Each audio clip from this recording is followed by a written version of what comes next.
Cek, bismillah. Apakah suara saya terdengar? Halo? Terdengar, terdengar. Oke, baik. Bismillah.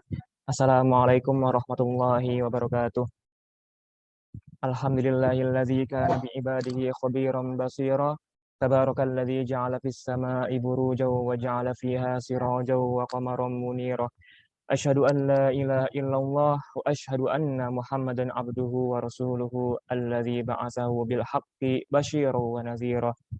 Wada'iyan ilal haqqi biiznihi wa sirajan munira. Allahumma salli alaihi wa ala alihi wa sahbihi wa sallim tasliman katsiran amma ba'du.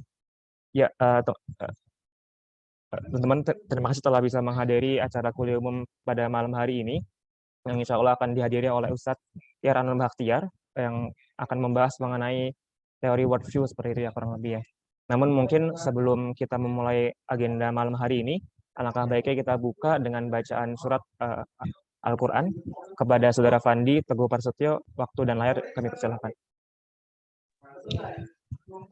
Baik, sebelumnya saya ingin memastikan apakah suara saya bisa terdengar jelas.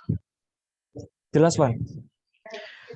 Baik, sebelumnya saya memohon maaf tidak menyalakan kamera karena beberapa alasan. Baik, kali ini saya akan bacakan surat An-Nisa, surat keempat, ayat 123 dan sampai ayat 126.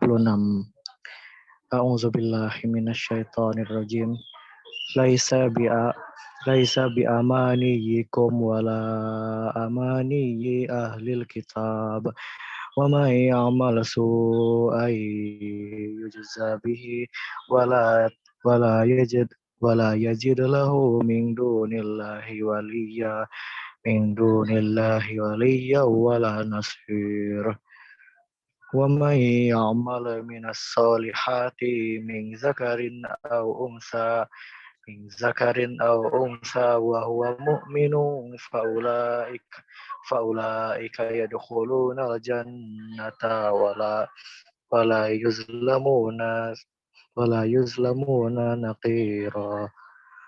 Wa man ahsanu dinam mimman aslama wajhahu lillahi wa huwa muhsinun wattaba'a millata Ibrahim hanifa wattakhadallahu Ibrahim khalila. Walillahi ma fis samawati wa ma fil ardi wa kana Allahu bikulli syai'in muhita.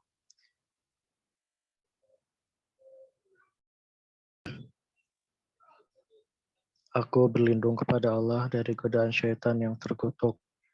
Pahala dari Allah itu bukanlah angan-anganmu dan bukan pula angan-angan ahli kitab.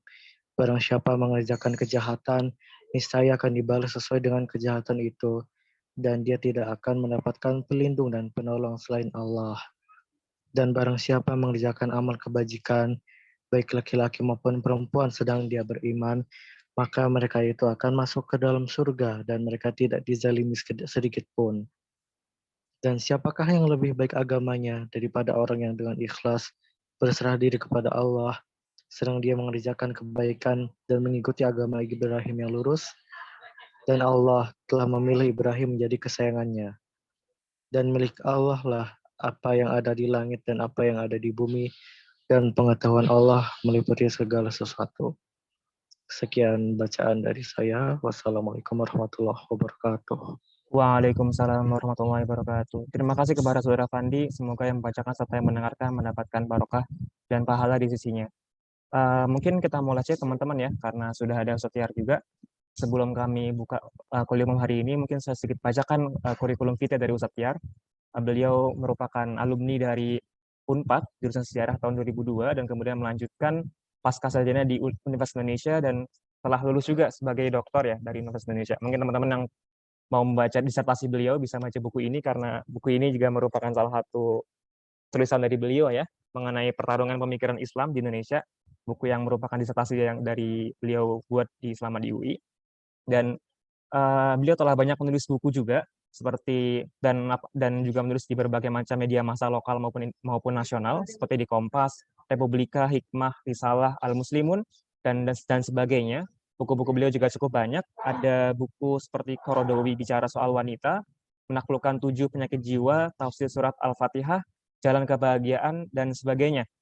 Dan juga ada pergulatan pemikiran kaum muda Persis, Hamas Kenapa Dibenci Amerika, dan kemudian direvisi menjadi buku Hamas Kenapa Dibenci Israel. Mungkin tanpa berpanjang lagi, karena sudah ada Ustadz Tiar juga, mungkin Ustadz Tiar, apakah sudah masuk, Ustadz? Ya. Oke, baik. Terima kasih, Ustadz. Mungkin waktu dan layar kami persilakan kepada Ustadz Tiar. Terima kasih kepada moderator. Alhamdulillah, alhamdulillahilladzi hadana li hadza wa ma kunna linahtadiya laula an hadanallah. Asyhadu an la ilaha illallah wahdahu la syarikalah wa asyhadu anna Muhammadan abduhu wa rasuluh. Alladzi la nabiyya wa la rasula ba'dah, amma ba'du. Alhamdulillah para peserta kajian rutin yang diselenggarakan oleh PADIS ini ya. Alhamdulillah ini adalah aktivis-aktivis UNPAD. Ada yang masih kuliah juga, ada yang sudah lulus ini. Tapi para pesertanya alhamdulillah kelihatannya juga beragam ya. Mudah-mudahan kegiatan semacam ini bisa terus secara konsisten ya diselenggarakan, karena memang tantangan dakwah dalam bidang pemikiran ini sudah semakin urgent untuk segera diperluas, konsistensinya dipertahankan, sebab serangan-serangan pemikiran terhadap umat Islam ini semakin kencang, semakin deras gitu, karena umat Islamnya kelihatannya juga agak sedikit semakin melemah ya dalam bidang ini untuk menghadapi serangan-serangan pemikiran Islam ini. Nah, oleh sebab itu posisi seperti yang dilakukan oleh PADIS ini sangat penting ya untuk bisa membendung arus destruktif terhadap ajaran Islam, supaya kita semua bisa tetap mewujudkan ya Islam sebagai satu acuan, anutan di dalam kehidupan kita. Insya Allah pada malam hari ini saya diminta untuk membuka ini kegiatan PADIS untuk beberapa pertemuan ke depan dengan tema pengantar Islamic Worldview. Ya, saya harus menjelaskan mengenai kenapa kita harus mempelajari Islamic Worldview, kemudian apa yang dimaksud dengan Islamic Worldview itu, dan kemudian juga Islamic Worldview ini relevansinya dengan tantangan-tantangan pemikiran yang hari ini sedang berkembang ini apa gitu. Nah, itu yang saya kira nanti pertanyaan-pertanyaan penting yang akan kita gali ya. Pertama, mungkin ya kita harus jelaskan dulu apa itu yang dimaksud dengan Islamic Worldview itu. Jadi Islamic Worldview ini berasal dari kata, ada Islam di situ ya, kemudian ada kata worldview. Nah, worldview ini adalah cara pandang dunia. Sebetulnya kalau dalam perspektif Islam itu agak kurang tepat ya kata worldview itu, sebab worldview dalam pengertian bahasa aslinya itu bahasa Inggris, dia hanya pandangan terhadap realitas yang sifatnya terindra gitu. Jadi kalau realitas terindra ini kan disebut sebagai dunia itu. Padahal di dalam Islam nanti pandangan terhadap realitas itu melampaui apa yang terindra gitu. Jadi bukan hanya yang terindra saja yang dianggap memiliki wujud dan memiliki eksistensi, termasuk juga perkara-perkara yang tidak terindra atau perkara-perkara gaib itu. Nah, oleh sebab itu kalau Prof. Rakib Alatas lebih senang ya menyebut, nah istilahnya itu adalah pandangan alam Islami gitu. Jadi pandangan alam ini maksudnya pandangan terhadap apa yang wujud ya, yang diakui keberadaannya dan bukan hanya diakui tetapi memang kenyataannya dia memiliki wujud dan eksistensi di alam ini. Dan alam itu bukan hanya sekedar dunia, tapi juga alam ini melampaui dunia ini. Ada alam azali, ada alam dunia, ada alam akhirah misalnya ya. Kemudian juga ada alam syahadah, kemudian ada alam yang gaib. Nah itu di eksistensinya itu nanti diakui di dalam pandangan Islam itu. Nah maka kata world view dalam pandangan ini lebih tepat ya dimelayukan itu dengan istilah bukan pandangan dunia tapi pandangan alam gitu. Jadi bukan hanya sekedar dunia tetapi adalah alam. Atau yang lebih tepat lagi apabila diterjemahkan ke dalam bahasa Inggris bahasa Arab yaitu ru'yatul Islam lil wujud. Ya, pandangan Islam terhadap wujud. Jadi yang wujud itu apa saja gitu. Apakah apa yang dalam pandangan Islam ini yang dianggap memiliki eksistensi dan juga memiliki memiliki wujud itu apa saja. Nah, itu yang dimaksud dengan Islamic worldview ini. Nah, kenapa kok Islamic worldview ini kok menjadi sesuatu yang penting untuk kita bicarakan? Nah, sebab nanti yang membedakan antara pandangan satu sudut pandang dengan sudut pandang yang lain itu adalah soal worldview ini, apa yang dianggap bereksistensi. Contohnya misalnya begini. Islam memandang bahwa yang namanya kehidupan gaib itu ada. Gitu. Jadi walaupun tidak kelihatan oleh mata, tetapi kehidupan gaib, realitas gaib itu ada. Apa itu realitas gaib? Misalnya realitas gaib itu seperti Allah Subhanahu Wa Taala. Itu kan gaib, nggak bisa tidak bisa ditangkap oleh alat indera. Kemudian malaikat itu gaib. Kemudian kerasulan itu gaib. Muhammadnya zahir, tapi kerasulannya itu gaib. Kemudian surga ya dan neraka itu gaib. Dia tidak bisa diindra oleh kita di dunia ini. Kemudian realitas lain yang gaib itu misalnya takdir ya, itu juga adalah perkara-perkara yang gaib atau luput dari tangkapan alat-alat indera kita. Nah, tetapi di dalam Islam yang gaib-gaib itu tidak dianggap sebagai tidak ada, tidak dianggap sebagai mitos, tidak dianggap sebagai khayalan, tetapi keberadaannya itu diakui sebagai satu entitas yang memiliki wujud dan bukan hanya memiliki wujud, dia juga memiliki eksistensi. Jadi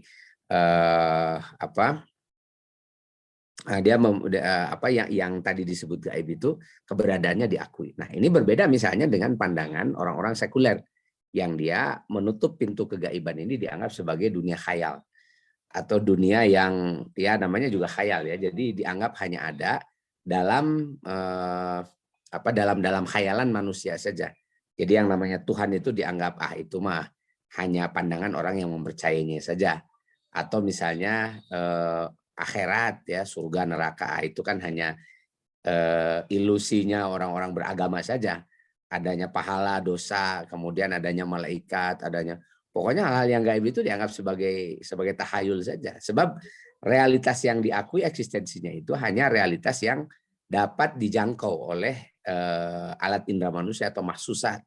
Jadi hanya perkara-perkara yang empirik saja yang dianggap memiliki eksistensi gitu. Jadi dan bukan hanya memiliki eksistensi, tapi dia memiliki kewujudan. Jadi kewujudan itu hanya pada perkara yang fisik. Nah, ini tentu saja nanti akan berimplikasi kepada kriteria penentuan kriteria kebenaran dan perilaku terhadap kehidupan ini.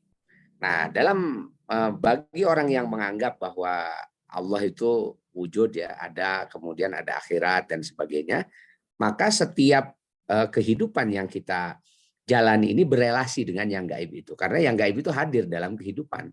Misalnya kita bertindak itu tentu ada relasinya dengan Allah Subhanahu Wa Taala, ada relasinya nanti dengan pertanggungjawaban di akhirat, ada relasinya dengan ketentuan takdir Allah Subhanahu Wa Taala, ada relasinya dengan petunjuk-petunjuk yang sudah Allah berikan kepada kita dalam bentuk wahyu begitu ya.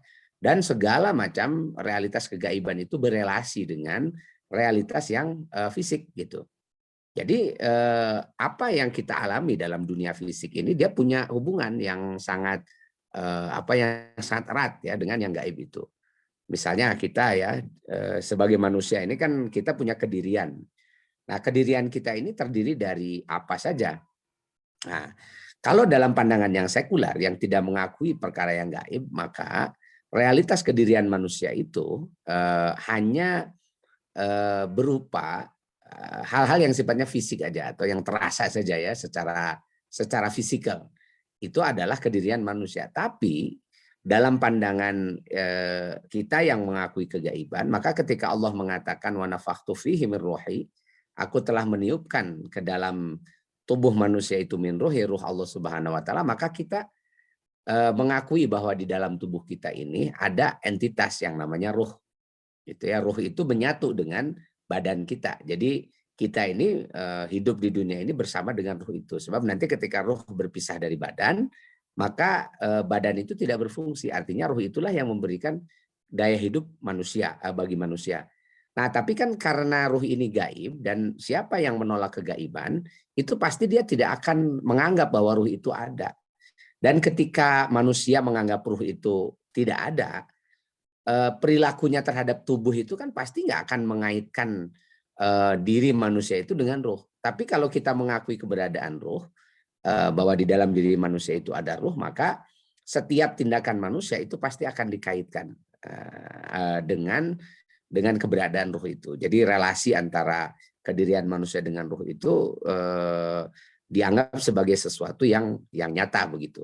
Nah, jadi perbedaan pandangan terhadap perkara yang wujud itu apa saja ya di dunia ini menjadi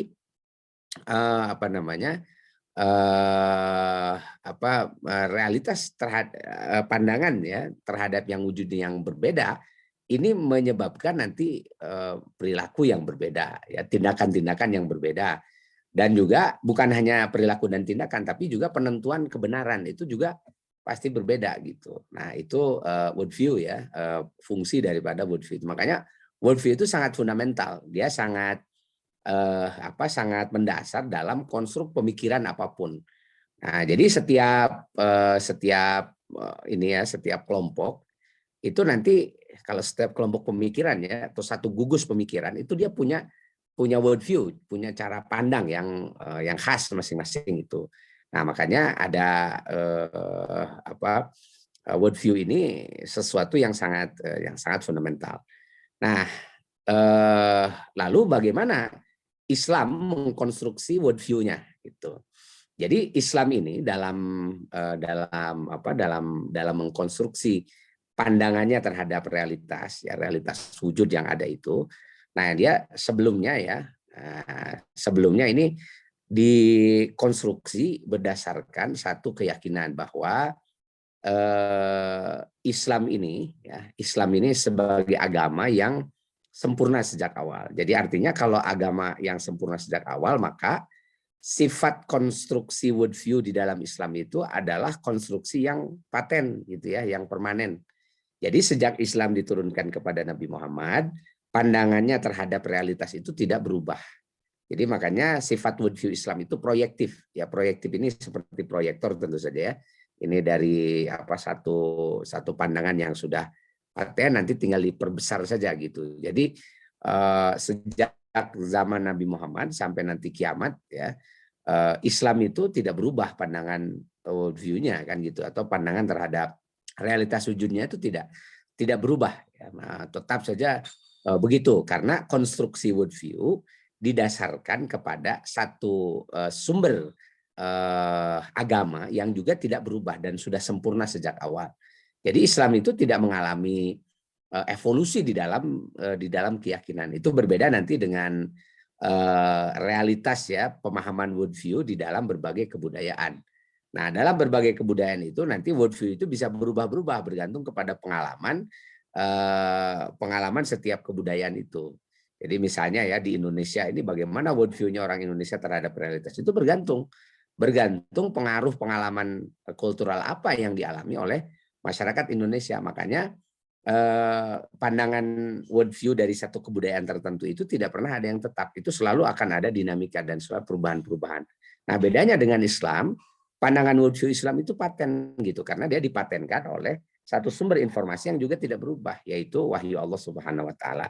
Nah, jadi artinya cara pandang kita terhadap realitas itu sangat besar pengaruhnya atau konstruksinya itu dipengaruhi oleh wahyu Allah Subhanahu wa taala. Nah, makanya worldview Islam ini dia juga merupakan bagian dari fondasi akidah ya di dalam kehidupan umat Islam itu. Nah, jadi karena sifat worldview Islam yang tadi tidak berubah, maka dari zaman ke zaman cara pandang Islam terhadap realitas itu juga nggak berubah. Misalnya ya cara pandang tentang Allah Subhanahu wa taala. Jadi bahwa realitas alam ini semuanya adalah makhluk lillah. Semuanya itu adalah diciptakan ya oleh Allah Subhanahu wa taala. Semuanya diatur, diurus oleh Allah Subhanahu wa taala. Tidak ada satupun yang tidak diketahui Allah, tidak digerakkan Allah. La haula wala quwwata illa billah. Tidak ada la haula, tidak ada kemampuan, wala quwwata, tidak ada kekuatan juga illa billah ya, kecuali semuanya berasal dari Allah Subhanahu wa taala. Dan alam semesta ini adalah makhluk diciptakan oleh Allah Subhanahu wa taala dengan segala kompleksitasnya gitu. Dan yang paling kompleks penciptaannya itu adalah manusia, karena manusia ini nanti atau disebut Bani Adam ini oleh Allah Subhanahu wa taala diberi satu zat ya, atau satu entitas yang ini tidak diberikan pada makhluk lain, yaitu ruh gitu. Nah, ruh ini adalah hal yang misterius yang ada dalam diri manusia, tetapi dia dimiliki oleh manusia yang nanti akan menjadi makhluk ciptaan Allah Subhanahu wa taala yang paling yang paling mulia gitu ya dibanding dengan makhluk-makhluk lain. Nah, jadi kalau kita lihat ya, konstruksi worldview Islam itu sesuatu yang tidak berubah ya, terus saja begitu.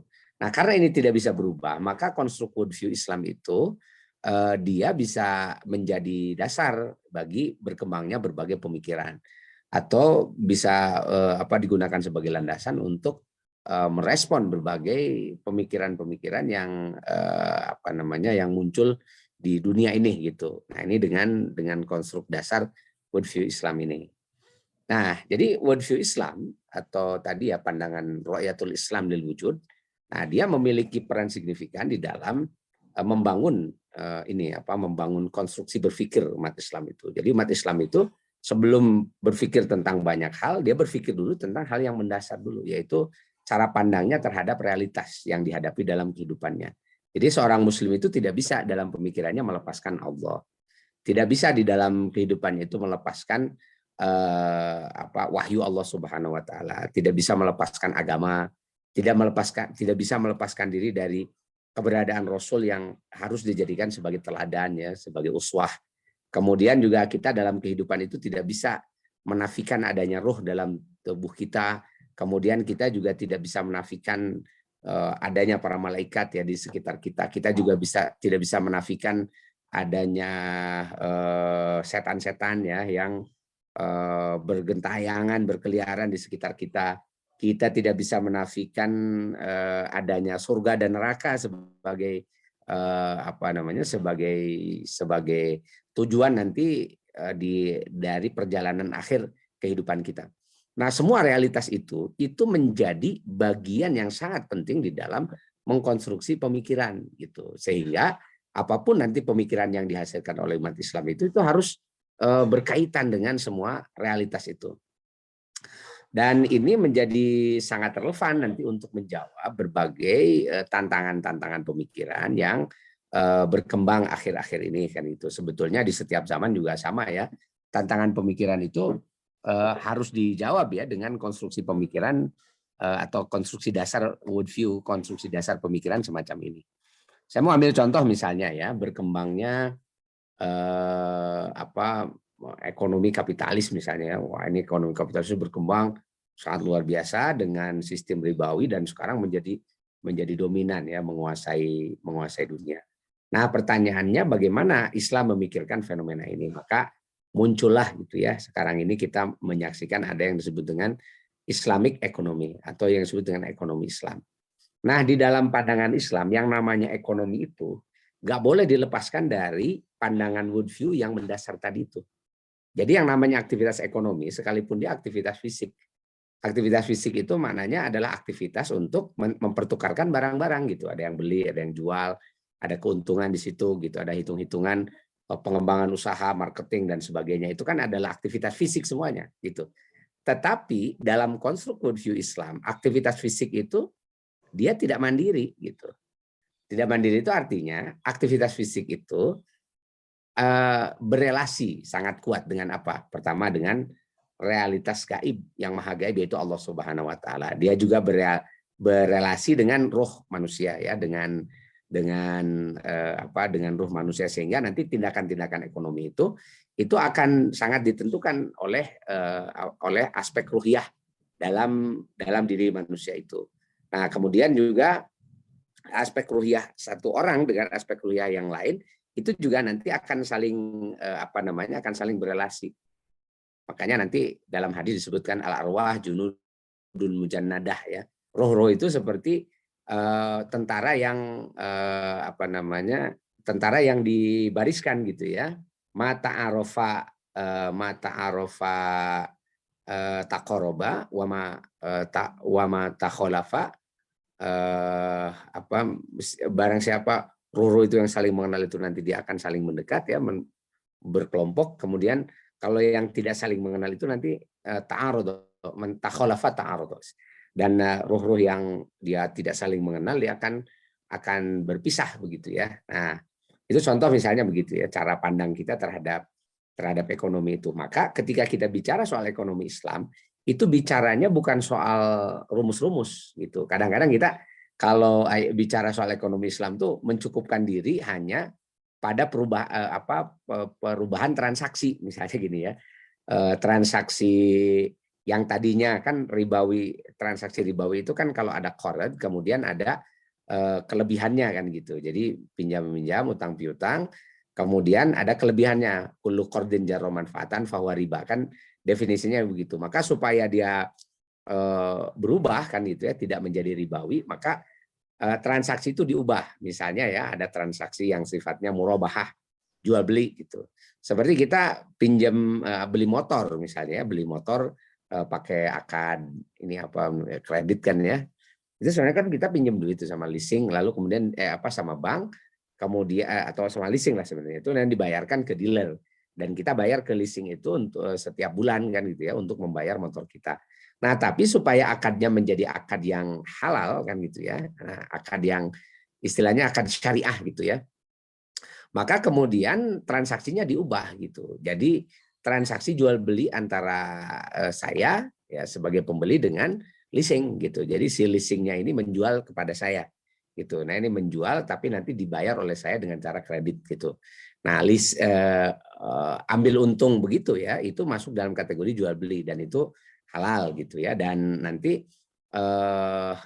saya juga boleh ya membayar itu secara kredit, tapi saya bukan membayar pinjaman uang gitu, melainkan saya membayar pembelian ya yang saya lakukan terhadap motor itu.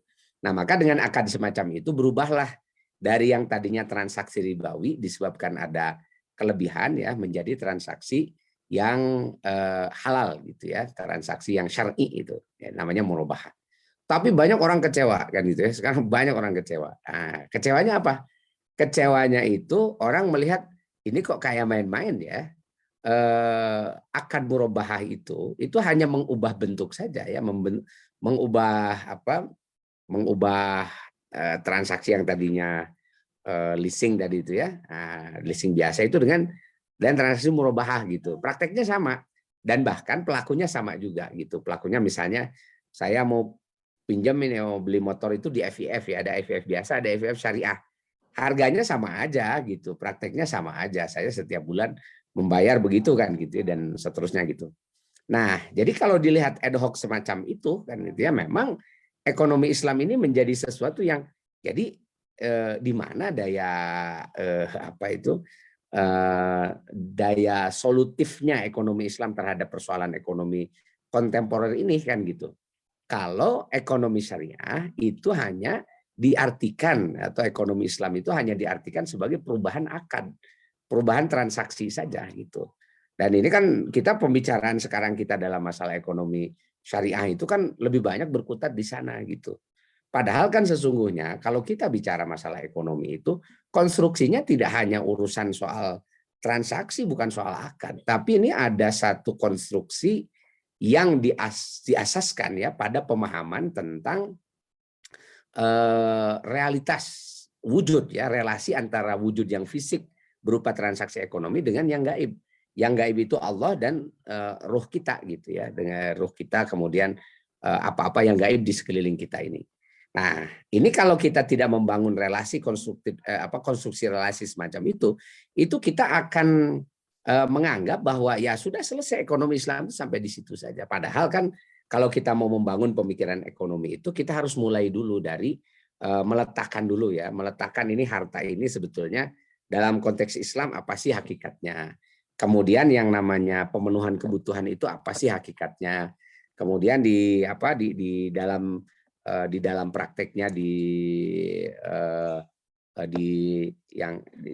keseharian manusia itu hakikatnya itu apa gitu.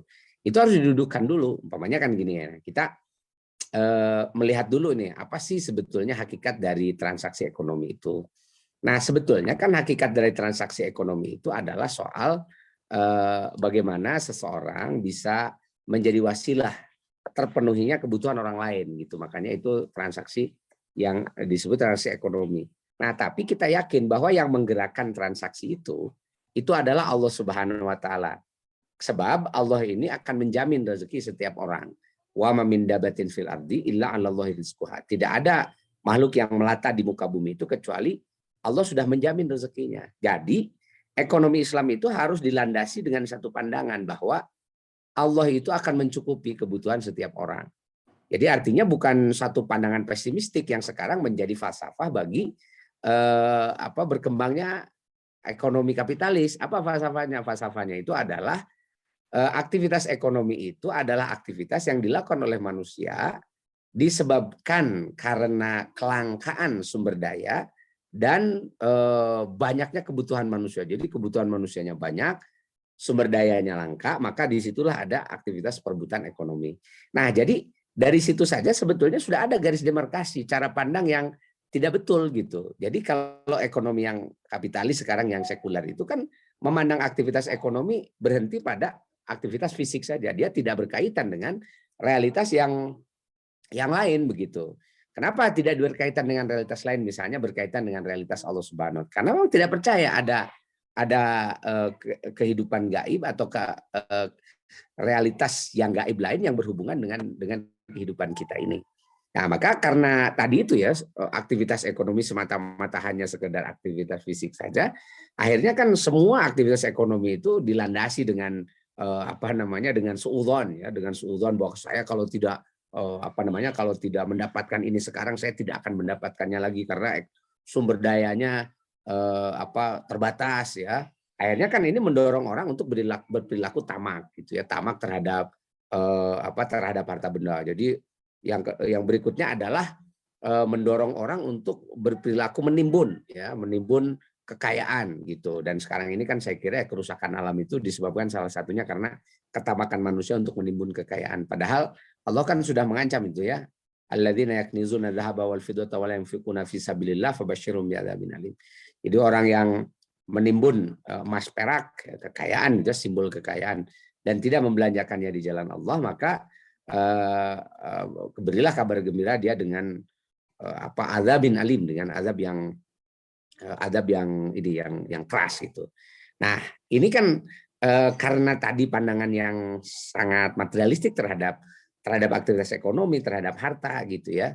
Maka itu menimbulkan ketamakan, satu sifat yang tidak bisa dihilangkan dalam aktivitas manusia ketika dia bertransaksi ekonomi gitu. Jadi ketamakan ini bahkan melanda siapa saja yang dia tidak punya keimanan gitu. Nah, tapi kalau manusia yang mengaitkan aktivitasnya dengan realitas Allah Subhanahu wa Ta'ala dan yakin betul dengan keberadaan Allah, juga yakin betul dengan apa yang dijanjikan Allah, innallaha la yukhliful mi'ad. Allah tidak akan menyalahi mi'ad, tidak akan menyalahi janjinya, ketentuan yang sudah diucapkannya. Jadi kalau Allah mengatakan bahwa wa ma min dabatin fil ardi illa 'alallahi rizquha, tidak ada makhluk melata di muka bumi kecuali Allah akan menjamin rezekinya. Itu Allah sudah sudah berjanji bahwa nggak akan ada manusia yang selama hidup kemudian selama dia masih hidup ya kemudian dia tidak mendapatkan rezeki. Artinya dalam ekonomi berpandangan Islam atau ekonomi Islam, pandangan terhadap ekonomi itu harus optimistik.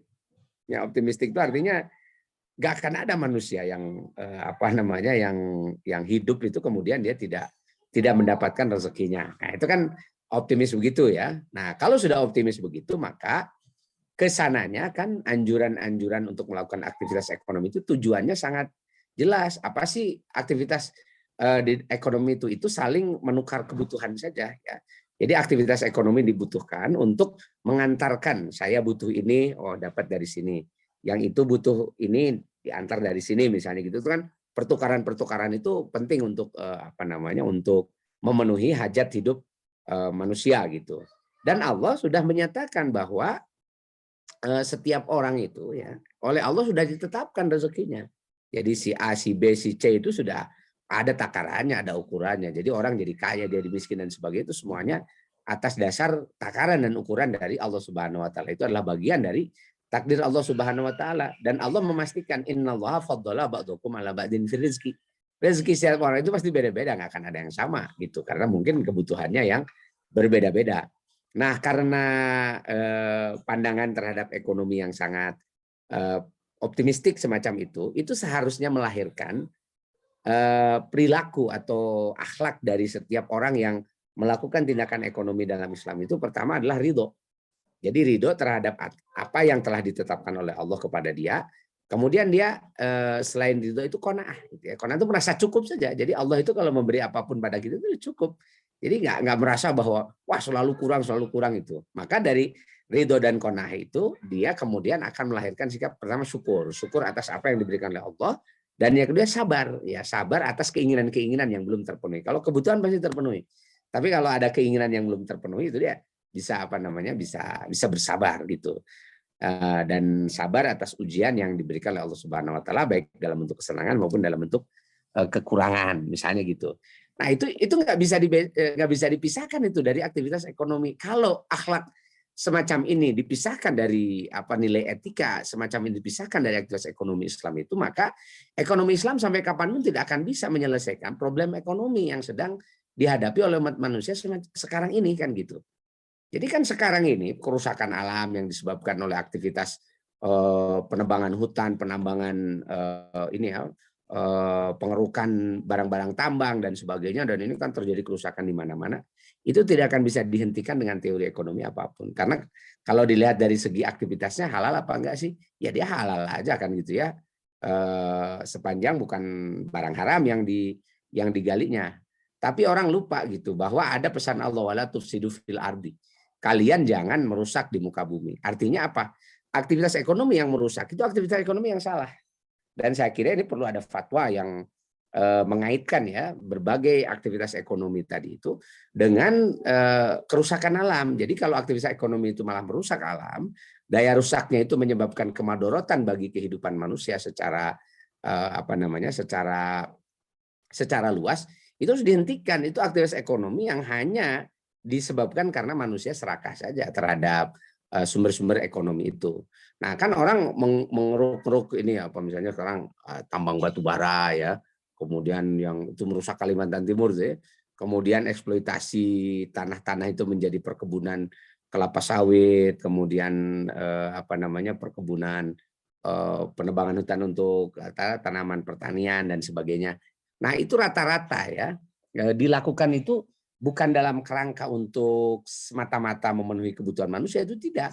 Tapi dia dilakukan hanya dalam kerangka untuk bagaimana caranya bisa menumpuk kekayaan sebanyak-banyaknya tanpa memperhatikan aspek-aspek lingkungan tadi itu ya, aspek sustainability dari alam, bagaimana alam bisa bertahan terus ya supaya tidak rusak dan seterusnya. Nah, ini nggak bisa diselesaikan kalau kita tidak menghadirkan kesadaran tentang realitas gaib yang bersama dengan kita, tidak menghadirkan keimanan pada Allah, tidak menghadirkan ajaran Islam tentang akhlak yang baik ya dalam kehidupan kita yang dikaitkan nanti dengan aktivitas ekonomi. Nah, baru kemudian kita bicara soal hal-hal yang teknis, yaitu bagaimana kita bertransaksi sesuai dengan syariat agar tidak menimbulkan kezaliman. Kan syariat itu dibuat oleh Allah supaya manusia itu ada pada track adil gitu. Jadi supaya adil dalam melakukan apapun, maka dibuatlah itu syariat. Seperti misalnya tadi itu ya ada ada transaksi itu, ada yang jual beli, kemudian ada pinjam meminjam, ada hadiah menghadiahi, memberi dan sebagainya. Itu nanti diletakkan pada tempatnya masing-masing. Di mana orang boleh mengambil keuntungan. Oh, ternyata pada aktivitas jual beli. Jadi ada transaksi muawadhat yang diperbolehkan di situ ada keuntungan. Tapi kalau transaksi lain yang sifatnya membantu saja, atau transaksi ta'awun, takaful atau tabarruk gitu, seperti sedekah, kemudian zakat, pinjam meminjam qard ya, kemudian yang lainnya itu hadiah misalnya, itu tidak boleh ada unsur bisnis di situ ya, ada unsur mencari-cari keuntungan dari sana, itu nggak boleh. Nah, oleh sebab itu nanti, nah dalam meletakkan keadilan ya dalam konteks penyelenggaraan ekonomi dalam Islam itu, nah Islam itu membagi dua dulu, base aktivitas transaksi itu. Kalau dalam sistem ekonomi yang sekuler tadi, aktivitas ekonomi semuanya hantam kromo aja, semuanya harus mendapatkan keuntungan. Dalam Islam nggak dipilah dulu kan gitu ya. Ada aktivitas ekonomi semata-mata untuk menolong orang, tabarruk, itu ada aktivitas ekonomi yang di sini memang dikembangkan untuk untuk mencari keuntungan atau untuk bisnis gitu. Nah, jadi itu pun bicara mengenai masalah ini setelah tadi itu membincangkan mengenai aspek-aspek yang mendasar dulu dalam aktivitas ekonomi itu.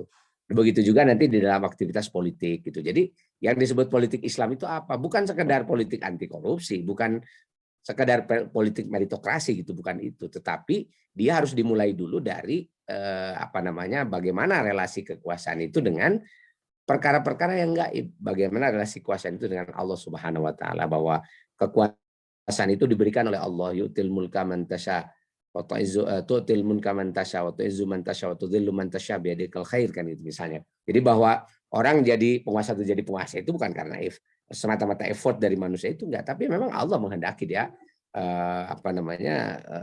tu'til mulka, dia diberi kekuasaan oleh Allah Subhanahu wa taala. Ataizu man tasya wa tudhillu man tasya biyadikal khair kan gitu. Itu ada aktivitas Allah Subhanahu wa taala di situ, dan ada takdir Allah yang diyakini itu bersama dengan kita gitu. Nah, maka nanti yang disebut dengan pemimpin itu atau kepemimpinan itu ini nanti diletakkan pada tempatnya yang tepat. Apa sih gitu meletakkan kepemimpinan di tempat yang tepat, yaitu bahwa kepemimpinan itu merupakan alat ibadah pada Allah Subhanahu wa taala yang wujudnya adalah pelayanan terhadap masyarakat. Nah, makanya sebetulnya kalau politik itu atau kepemimpinan itu diletakkan dalam konteks ini, orang nggak akan berlomba-lomba itu mau menjadi penguasa. Sebab menjadi penguasa itu bukan mencari keuntungan dunia gitu, tetapi bagaimana melayani masyarakat itu capek sekali gitu. Jadi kalau tidak diniatkan dengan ikhlas ya, dikaitkan dengan Allah Subhanahu wa taala, kemungkinan besar orang yang melakukan aktivitas politik secara benar gitu ya, sesuai dengan tempatnya, itu mungkin tidak mau untuk menjalankan aktivitasnya itu. Makanya pada masa Rasulullah, para sahabat gitu, orang-orang soleh itu pada umumnya mereka tidak mau untuk menjabat di satu jabatan tertentu, kecuali ya memang sudah nggak ada lagi orang atau orang mempercayai dia kan gitu ya, mau apa lagi. Tapi itu niatnya sama sekali bukan untuk sekedar berkuasa, tetapi niatnya adalah bagaimana bisa memberikan pelayanan terbaik kepada masyarakat misalnya. Nah, jadi semua aktivitas tadi itu harus diletakkan dalam konteks pemahaman terhadap wujud semacam itu gitu. Setiap wujud itu berelasi dengan wujud yang lain. Yang gaib itu berelasi dengan yang zahir. Yang zahir itu tidak bisa lepas dari yang gaib gitu. Dan nanti kita juga dalam hidup tuh ada perjalanan ya kan, perjalanan menuju kepada akhirat. Dan kita nggak bisa menyebut ada perjalanan menuju akhirat kalau akhiratnya nggak percaya gitu. Jadi kalau yang gaibnya itu sudah sudah ditolak begitu. Nah, ini apa namanya cara bagaimana worldview itu diletakkan di dalam dalam kehidupan kita sehari-hari, sehingga nanti kalau kita menghadapi tantangan-tantangan pemikiran gitu. Nah, tantangan pemikiran ini kan kita harus letakkan dalam konteks itu tadi dulu ya, worldview-nya gitu. Jadi jangan ujug-ujug nanti tiba-tiba kita, oh ini kapitalis, pakai ekonomi Islam, apa sih? Cuma ini hitung-hitungan saja. Politik Islam, wah itu politik Islam misalnya cuma identitas aja. Yang penting pakai kopiah, pakai serban, itu sudah politik Islam. Atau sebelum melakukan aktivitas politik baca doa dulu misalnya gitu ya, kan nggak begitu gitu. Jadi semua yang disebut dengan yang disebut dengan tindakan Islami itu adalah tindakan yang dikaitkan, direlasikan dengan realitas wujud yang kita yakini keberadaannya. Nah, terutama dengan realitas Allah Subhanahu wa taala dan segala yang diciptakan Allah Subhanahu wa taala yang bersifat gaib tadi itu. Jadi yang zahir-zahir ini dia akan berelasi dengan yang gaib gitu. Diri kita sendiri saja kan gitu ya. Sebagai manusia, nah itu tidak hanya memiliki entitas fisik, tapi kita juga punya entitas ruhiyah gitu yang ini sangat fundamental. Itu contoh ya.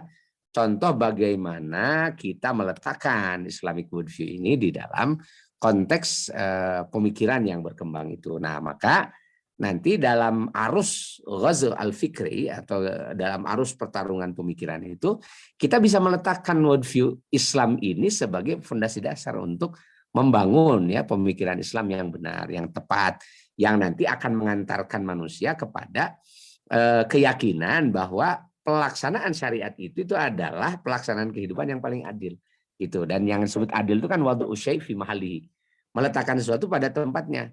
Nah, yang disebut meletakkan sesuatu pada tempatnya itu kita harus tahu dulu tempat-tempatnya dulu. Kita harus tahu sesuatu-sesuatunya itu. Dan dalam Islam itu kan sesuatu itu bukan hanya yang fisik, tapi juga ada yang gaib itu. Maka ketika kita meletakkan kehidupan sesuai tempatnya, berhubungan antara yang gaib dengan yang fisik tadi itu, nah maka kita akan bisa berlaku adil dan itu tercermin semua di dalam syariah gitu. Jadi ketika kita menjalankan syariat itu bukan semata-mata menjalankan hal-hal yang sifatnya verbal nominal gitu, tetapi juga kita menjalankan sesuatu ya dengan ruhnya, dengan jiwanya yang berelasi dengan realitas kegaiban yang kita yakini keberadaannya. Nah, sehingga kesadaran kita untuk terus muraqabah. Muraqabah itu merasa diawasi oleh Allah, merasa berhubungan terus dengan Allah Subhanahu wa taala, itu bisa diwujudkan gitu. Nah, maka nanti konstruk pemikiran itu kan akan menjadi berkait ya antara antara akidah, keyakinan, kemudian mewujud nanti menjadi akhlak yang benar, adab yang benar, dikerangkai dengan syariat Allah Subhanahu wa taala. Nah, barulah kita nanti akan bisa bicara soal kritik-kritik terhadap munculnya pemikiran-pemikiran kontemporer gitu. Nah, sehingga ini menjadi sangat penting ya kita memahami worldview Islam ini supaya kita terhindar dari simplifikasi ya dalam berbagai hal ya, termasuk dalam menghadapi serangan-serangan ghazwul fikri itu nggak bisa disimplifikasi. Jadi kita harus menariknya pada ranah yang sifatnya metafisis seperti yang yang ada di dalam worldview Islam itu. Nah, worldview Islam ini juga disebut sebagai the metaphysics of Islam. Jadi pandangan metafisika Islam yang kelihatan zahir itu, yang di belakang yang fisik itu ada apa gitu. Apakah ada Allah, ada takdir, tadi itu ada wahyu Allah Subhanahu wa taala yang terus berlaku sampai hari kiamat dan seterusnya. Nah, kira-kira itulah ya konstruk berpikirnya tentang worldview Islam ini. Saya tidak tahu apakah ini bisa memahamkan ya tentang pentingnya worldview, dan nanti kan di dalam worldview Islam itu ada banyak ya aspek-aspek yang atau bagian-bagian atau tema-tema harus dipelajari gitu. Pertama tema tentang Allah, tentang agama, tentang Rasul, tentang sunnah, tentang syariah, kemudian tentang manusia, tentang alam semesta gitu ya, tentang kebudayaan yang diciptakan manusia dan sebagainya gitu. Jadi ada banyak-banyak aspek yang yang nanti bisa dipelajari di dalam mengkaji worldview Islam ini. Mungkin nanti pada pertemuan-pertemuan berikutnya itu akan rancangkan oleh Padis ya untuk membincangkan ya aspek-aspek worldview yang penting ya atau yang harus difahami oleh para peserta sekalian. Baik, saya kira ini sudah jam 8:40. Saya mungkin sudah bicara hampir berapa ini ya, hampir 45 menit juga. Saya akan memberikan kesempatan lebih banyak untuk mengeksplorasi gagasan ini lewat para peserta. Jadi silahkan nanti para peserta bisa menyampaikan pandangan-pandangannya. Kalau misalnya ada hal-hal yang ingin ditambahkan atau ingin diperjelas, ya dipersilahkan ya. Supaya waktu kita nanti lebih banyak untuk berdialog. Saya kembalikan lagi kepada moderator, Mas Zidna Kaulan Fatila. Saya mohon izin dulu sebentar ke belakang. Ya, Oke, baik Ustadz. Terima kasih Ustadz atas penjelasannya. Ya, luar biasa teman-teman ya, mengenai worldview Islam ini ya, bagaimana Ustadz ya tadi bisa menarik penjelasan kepada hal yang lebih konkret, yaitu mengenai teori ekonomi Islam. Mungkin yang dulu sering bertanya-tanya kayak ekonomi Islam bedanya apa sama ekonomi konvensional ya? Apakah beda akad doang atau memang ada beda substansialnya atau bagaimana seperti itu? Dan apakah ekonomi Islam itu bisa menjawab permasalahan global atau tidak seperti itu? Yang mungkin juga mungkin hal simpelnya mungkin seperti ini ya, kalau misalkan orang non-Islam mungkin memandang babi itu ya hanya sebatas hewan gitu ya, hewan berkaki 4 seperti itu. Tapi bagi orang Islam, kita memandang babi itu sebagai sebuah makhluk Allah yang Allah ciptakan kepada kita untuk menguji keimanan kita ya, bahwa dia itu merupakan hal yang haram untuk kita makan dan sebagainya seperti itu. Karena ada sebuah kisah juga ya, sebuah kisah di mana satu orang bisa masuk surga gara-gara lalat ya, dan yang lainnya masuk neraka gara-gara lalat ya, karena yang satu menyembahkan lalat itu kepada berhala, yang lain menyembahkan lalat itu kepada Allah Subhanahu wa taala. Itu yang luar biasa tadi Ustadz Tiar bisa mengajak peserta untuk bisa memikirkan hal yang lebih konkret lagi ya, daripada hal yang abstrak seperti itu. Mungkin oke, saya buka sesi tanya jawabnya. Bagi yang ingin bertanya bisa mengajukan tangan atau melalui chat, dipersilakan. Oke, ada Kang Juris Arozi. Dipersilakan Ya, Kang Juris. silakan. Ya. Kang Gimana? Juris. Nah, di mana ini Kang Juris ini? Di Bandung apa di Belanda ini? Masih di Belanda, Ustaz. Oh, Insya Allah akhir tahun pulang, Ustaz. Ya, insya Allah. Ya, assalamualaikum Ustaz dan moderator juga dan Waalaikumsalam teman-teman. warahmatullahi wabarakatuh. Ya, mungkin saya ingin bertanya terkait worldview Islam dan kaitannya dengan sejarah, Ustaz. Tadi kan disebutkan ya bahwa worldview itu dia sebuah basic yang tidak berubah, dan dia tadi disebutkan juga merupakan metaphysical metaphysics of Islam ya. Jadi yang ada di balik fisik. Nah, ini mungkin kalau di disiplin ilmu sejarah mungkin Ustadz biar lebih tahu. Nah, bagaimana mungkin merasionalisasi teori worldview ini di disiplin sejarah? Karena kan misalnya kita mengkaji saintis Muslim atau ilmuwan Muslim, kita kan yakin lah ya bahwa mereka itu terpengaruh oleh worldview Islam. Tapi kalau kayak sejarawan mungkin seperti Dimitri Gutas gitu ya, atau orientalis lainnya, ya jelas menolak gitu, karena pertama tidak observable dan bahkan sampai meragukan gitu. Mereka sampai meragukan sepertinya tidak ada gitu Islam yang sifatnya monolitik atau esensial gitu, karena mungkin ada perbedaan fikih, ada perbedaan kiroah dan macam-macam, dianggap nggak ada Islam yang esensial. Nah, ini mungkin kalau dalam disiplin ilmu sejarah, bagaimana Ustadz merasionalisasi bahwa ada yang disebut sebagai worldview ini di di pikiran orang-orang atau ya saintis Muslim di masa lampau lah mungkin ya. Itu saja mungkin Ustadz. Terima kasih. Assalamualaikum warahmatullahi wabarakatuh. Ya, baik. Terima kasih Kang Juris ya. Jadi kalau dalam konstruk sejarah bagaimana itu letak di worldview Islam itu sangat sangat fundamental. Dia dari mulai menentukan sumber sampai kepada sampai kepada mengkonstruksi cerita sejarah itu sangat dipengaruhi oleh cara pandang metafisisnya gitu. Jadi cara pandang dunianya itu sangat mempengaruhi. Contoh misalnya begini nih. Soal sumber sejarah. Kita kan meyakini bahwa Allah Subhanahu wa taala itu yang menciptakan kita. Lalu mengutus Rasul. Bersama dengan Rasul diturunkan wahyu. Nah, wahyu itu isinya adalah kebenaran. Tidak ada yang di dalam wahyu itu sesuatu informasi yang bohong atau karangan, khayalan, nggak ada. Semuanya itu adalah nyata. Surga itu nyata, neraka itu nyata gitu.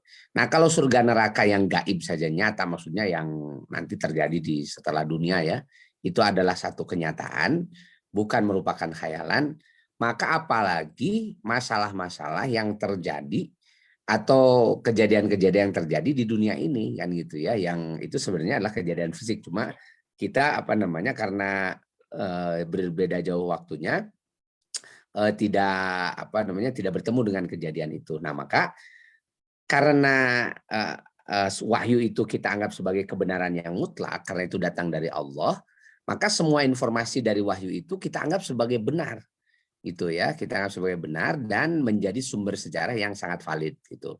Contoh misalnya kita sebagai orang Muslim itu menjadikan Al-Quran sebagai sumber informasi mengenai perjalanan sejarah manusia. Contoh umpama tentang penciptaan langit bumi sebagai lanskap ya, lanskap waktu dan tempat bagi manusia itu kan oleh Allah diciptakan fi sittati ayam kan itu ya, Allah menciptakannya dalam 6 masa. Dan fi sittati ayam ini ya, nanti tafsirnya macam-macam lah, tapi intinya bahwa Allah menciptakan langit bumi itu sebelum nanti manusia diciptakan. Lalu manusia itu diciptakan sebagai satu makhluk yang direncanakan sebagai manusia yang itu berwujud pada Adam yang oleh Allah Subhanahu wa taala diciptakan dengan tangannya. Itu kan informasinya ada dalam Quran, dalam hadis ya mengenai penciptaan Adam, dan manusia itulah Bani Adam, anak Adam gitu. Dari mana kita kok bisa dapat informasi itu? Dari wahyu. Gitu. Apakah kita menganggapnya sebagai khayalan? Tidak. Kita menganggap sebagai realitas gitu. Realitas sungguh-sungguh terjadi. Maka ketika ada misalnya mengatakan, oh manusia itu adalah makhluk hasil evolusi. Lah dia bertentangan dengan informasi dari informasi dari Allah Subhanahu wa taala di dalam Quran, dalam hadis misalnya yang mengatakan bahwa Adam itu diciptakan oleh Allah dengan tangannya dalam bentuknya gitu ya, dalam bentuk Adam itu sekaligus dalam bentuk manusia itu.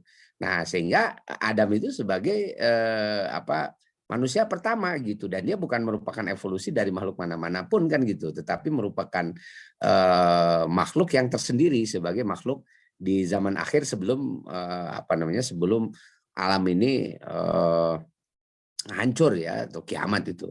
Nah, ini kan menentukan sumber Quran sebagai sumber itu kan membutuhkan keyakinan ya tentang keberadaan Allah yang gaib dan Allah yang menurunkan wahyu yang sifat dari wahyu itu memiliki kebenaran yang mutlak. Maka saya sebagai seorang sejarawan Muslim yang yakin ya dengan tadi itu ya dengan Quran, itu akan menjadikan Quran sebagai salah satu sumber informasi, referensi tentang para nabi masa lalu, tentang peristiwa ini misalnya peristiwa diangkatnya Nabi Isa ke langit, kemudian ada peristiwa Ashabul Kahfi, itu tidak dianggap sebagai satu khayalan gitu ya. Orang-orang yang tidak percaya pada wahyu Allah Subhanahu wa taala, orang-orang kafir yang tentu saja worldview-nya kan menolak keberadaan yang gaib gitu, itu tidak bisa menerima informasi dari Al-Quran gitu, nggak bisa menerima informasi dari wahyu. Itu jelas sekali itu konstruknya kan gitu. Saya misalnya mau maksa ini bawa ini informasi Al-Quran, terus saya bawa dalam seminar yang isinya itu ada orang kafir, ada orang apa, ya nggak bisa diterima oleh mereka gitu. Kenapa? Karena worldview-nya beda gitu. Saya meyakini bahwa ini adalah realitas yang sungguh-sungguh gitu sebagai satu kenyataan yang yang benar-benar terjadi. Nah, sementara orang yang tidak percaya pada yang gaib ya tidak akan bisa menerimanya gitu. Nah, ini kan menjadi satu hal yang sangat kentara ya bagaimana worldview itu mempengaruhi ya penentuan sumber.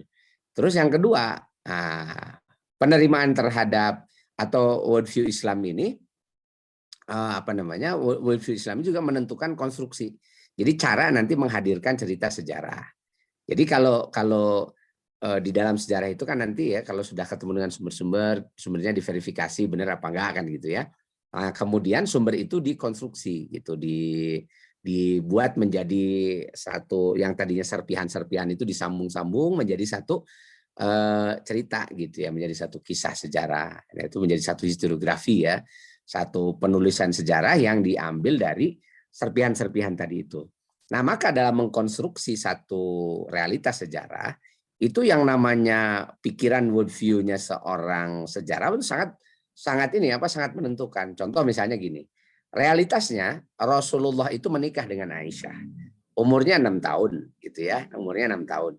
Kemudian 6 atau 7 tahun. Kemudian beliau bergaul dengan Aisyah itu pada usia 9 tahun.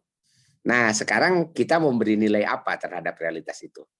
Kan kemudian orang-orang yang terpengaruh dengan pemikiran hari ini dan tidak punya worldview Islam, dia akan segera mengatakan, wah kalau begitu Muhammad itu pedofil, misalnya kan itu ya.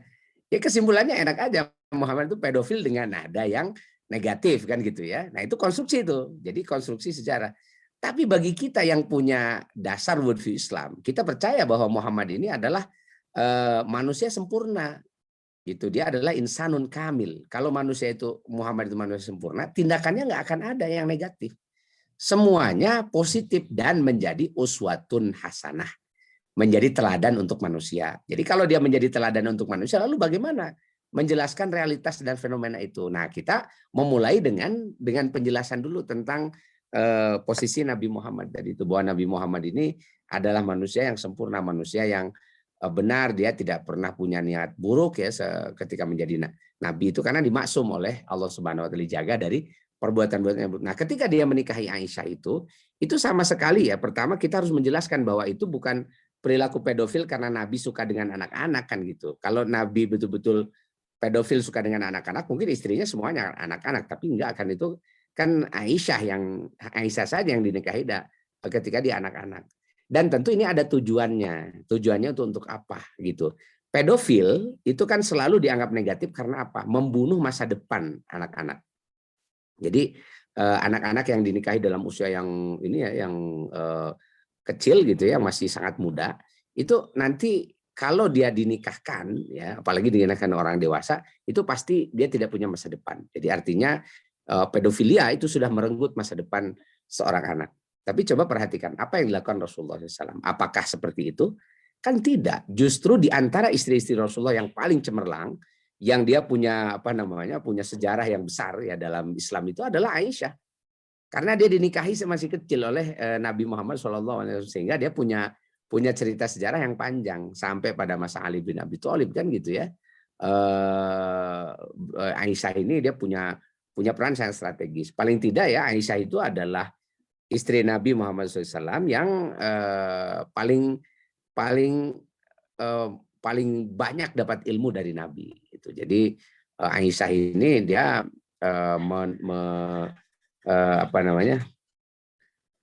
Aisyah ini dia mendapat banyak ilmu ya, sampai kemudian muridnya itu banyak. Jadi Aisyah itu meriwayatkan hadis kan lebih dari 2.200 hadis ya, itu di tangan Aisyah, menandakan bahwa oh berarti Aisyah ini orang yang cerdas, hebat kan gitu. Berarti nggak benar dong Rasul itu melakukan pedofil, karena yang dilakukan Rasulullah dengan Aisyah ini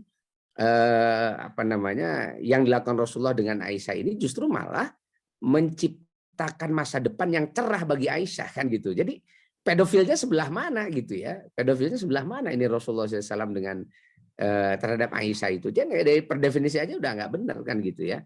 Nah artinya apa? Kita harus mengkonstruksi gitu pernikahan Nabi dengan Aisyah itu dengan cara pandang yang benar. Itu sangat dipengaruhi oleh worldview-nya gitu, oleh cara pandang dia kan terhadap terhadap realitas ya, atau terhadap cerita sejarah yang terjadi begitu. Nah, begitu juga nanti menyangkut dengan berbagai cerita, misalnya sejarah Indonesia ya. Sejarah Indonesia nih, bagaimana kita worldview ini berperan di dalam menentukan satu konstruksi sejarah. Kalau soal sumber tentu saja sumber-sumber ini karena sejarah Indonesia ya, jadi mungkin ya nggak kaitan langsung dengan tadi wahyu itu. Tapi dalam soal konstruksi sejarah ini menjadi sangat penting gitu. Umpamanya ketika bicara soal revolusi kan orang biasanya cuma bicara soal perang atau ini ya perundingan gitu. Itu tanpa memperhatikan soal motif gitu dalam melakukan satu tindakan. Nah, motif dalam tindakan misalnya dalam perang perang revolusi, itu orang melupakan ada jihad fisabilillah, itu perang sabil itu sebagai satu ideologi di dalam perang revolusi. Yang ini tentu saja kalau perang sabil menjadi sesuatu yang sangat fundamental di dalam revolusi, ini menandakan bahwa Di situ peran Islam sangat besar dalam kemerdekaan Indonesia. Nah, itu contoh begitu. Dan banyak lagi nanti konstruksi-konstruksi yang sangat dipengaruhi oleh pandangan worldview seseorang gitu. Makanya sangat penting itu worldview ini dalam mengkonstruksi apa saja, termasuk sejarah, nanti politik, kemudian ekonomi atau apa-apa saja gitu dalam ilmu pengetahuan dan pemikiran Islam. Saya kira begitu ya. Baik, terima kasih Mas Zidna. Mudah-mudahan sedikit menjelaskan ya pertanyaan Kang Juris tadi. Oke, Kalau masih baik. ada yang lain silakan. Oke, Itu saya lanjut kelihatannya Ustadz di ya. chat banyak. Saya lanjut ke Silakan. yang melalui chat. Ustadz, mohon maaf, mohon saran atau ide bagaimana cara menyatukan Sunni di Indonesia yang saat ini perseteruannya antara mazhab akidah, yaitu Asy'ari dengan Atsari atau Hambali mungkin ya, Salafi mungkin ya sekarang ya, dan menchannelkan energinya ke melawan pemikiran dari luar Islam. Apa yang penting dilakukan para ahli ilmu dan bagi kami orang awam? Terima kasih Ustadz. Ya sebenarnya begini kan ya, perseteruan antara mazhab di Indonesia itu, bukannya Indonesia ya, di seluruh dunia itu kan sebenarnya udah lama sekali. Wahabi Asy'ari itu kan bukan barang baru itu. Itu barang yang sudah lama sekali, sekarang ya diperbarui lagi aja. Dan kita mestinya kan kalau mau belajar dari sejarah ya, perbenturan antara Asy'ari Wahabi ini kan sebetulnya lebih banyak persoalannya bernuansa politis ya dibandingkan dengan nuansa keilmuan. Sebenarnya kalau nuansanya keilmuan itu kadang-kadang orang malas juga ngikutin gitu. Maksudnya ngikutin itu karena perdebatan-perdebatan ilmiah antara kalangan Asy'ari dengan Wahabi ini itu sangat rumit gitu ya, rumit, nggak bisa diikuti awam kan gitu ya. Kalau awam itu kan sederhana aja, bedanya Asy'ari Wahabi apa? Oh, Asy'ari itu Maulid, kalau Wahabi nggak Maulid, kan cuma gitu aja. Kok gitu kan itu ya, perbedaan Asy'ari Wahabi sangat sumir kalau dibawa pada level awam. Nah, makanya saya kira dalam konteks awam ya, semestinya ini para dai, para pendakwah Islam gitu ya, menyampaikan pesan-pesan pesan atau pengajaran keagamaan itu. Kalaupun ini mau misalnya yang Asy'ari nih ngajarin tauhid Asy'ari, yang Wahabi ngajarin tauhid Wahabi, udah selesai sampai di situ aja gitu, nggak perlu kemudian ya menjelek-jelekan di hadapan awam mazhab yang berbeda. Umpamanya yang Wahabi ini diajarkanlah ini tauhid versinya Ibnu Taimiyah, kemudian dengan berbagai perkembangannya udah diajarkan begitu. Nggak perlu diembel-embeli, hati-hati, jangan belajar Asy'ariyah nanti kamu sesat, kafir segala macam. Lah itu kalau sudah diembel-embeli begitu, awam tuh bingung, pusing kan gitu ya. Itu kok bisa sesat gimana kan gitu ya mazhab lain itu. Atau misalnya sebaliknya yang ngajarin Asy'ari juga gitu kan, itu hati-hati nih Wahabi nanti kamu begini itu repot sudah kan gitu. Makanya saya kira ini kita harus mulai dari para dai ya, supaya agak sedikit menjaga menjaga mulutnya untuk tidak saling menjelekkan. Karena yang tidak boleh dilakukan itu kan adalah wala talmizu anfusakum wala tanabazu bil alqab kan itu ya. Itu tidak boleh saling la yaskhar qaumun min qaumin. Tidak boleh merendahkan satu kaum atau kepada kaum yang lain. Ini dalam kehidupan biasa aja kita nggak boleh saling merendahkan, apalagi dalam dakwah kan gitu ya. Kita bisa merendahkan kelompok itu mah nggak ada apa-apanya, jelek kan gitu ya. Ini ahli neraka dan sebagainya. Nah itu kalau sudah yaskhar qaumun min qaumin, sudah akhlak yang buruk itu. Dan sudah bukan lagi bagian dari dakwah. Dan kan kisruhnya dakwah kita itu kan bukan karena diajari Wahabi atau diajari Asy'ari. Bukan itu kan gitu ya. Tetapi disebabkan karena mulut para dai yang tidak mengikuti perintah Allah Subhanahu wa taala, la yaskhar qaumun min qaumin. Jangan merendahkan satu kaum kepada kaum yang lain. Itu kalau sudah ada taskhir semacam itu, ada perendahan semacam itu terhadap satu kelompok dengan kelompok yang lain, nah itu sudahlah, itu pasti itu merupakan bibit perpecahan. Jadi yang diperbaiki ini kan akhlak para dai-nya ini kan gitu ya, supaya dia bicara itu sesuai porsinya saja. Saya ngajarin apa yang ajarkan saja gitu. Hal-hal yang perlu diajarkan. Nah, itu kalau soal yang berbeda-beda ya nggak apa-apa kan gitu, beda kan biasa aja. Nah, tidak perlu dijelekkan kan itu, karena bisa jadi yang dijelekkan oleh kita itu lebih baik dari kita, atau yang kita yang merasa lebih hebat mungkin lebih jelek kan gitu ya. Secara realitasnya itu begitu. Makanya nggak boleh saling merendahkan dan menjelekkan, itu begitu kan gitu. Nah, urusan kritik ilmiah itu bawa saja lah pada lapangan ilmiah, dan itu juga sudah banyak kok dilakukan sejak dulu. Dan itu kalau di ruang-ruang ilmiah itu tidak jadi sampai saling mengejek, dan itu kan tidak sampai jadi konflik berkepanjangan sampai jadi perang, itu enggak, di ruang ilmiah itu biasa aja. Nah, itu saya kira ini yang harus kita lakukan ya, yaitu memperbaiki akhlak para dai-nya ini ya, supaya menahan diri untuk tidak saling menjelekan. Kalau sudah saling menjelekan itu susah lah. Jadi kita nggak akan beres-beres ini urusan umat ini gitu. Nah, itu kira-kira begitu ya. Praktis aja itu sebenarnya. Baik, silakan. Terima kasih. Baik, semoga menjawab ya, Kang Irfan. Berikutnya kepada Bu Suryaningsih yang lagi raise hand, dipersilakan untuk langsung berbicara saja. Iya, ya, Bismillah. Assalamualaikum warahmatullahi wabarakatuh. Waalaikumsalam warahmatullahi. Bismillahirrahmanirrahim. Saya ingin menanyakan sedikit tentang tadi Ustadz mengatakan adanya alam syahadah. Ya.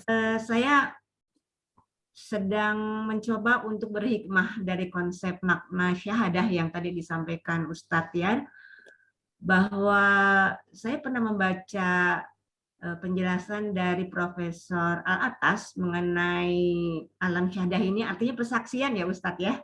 Bukan Bu, alam syahadah yang saya maksud itu adalah alam yang zahir Bu.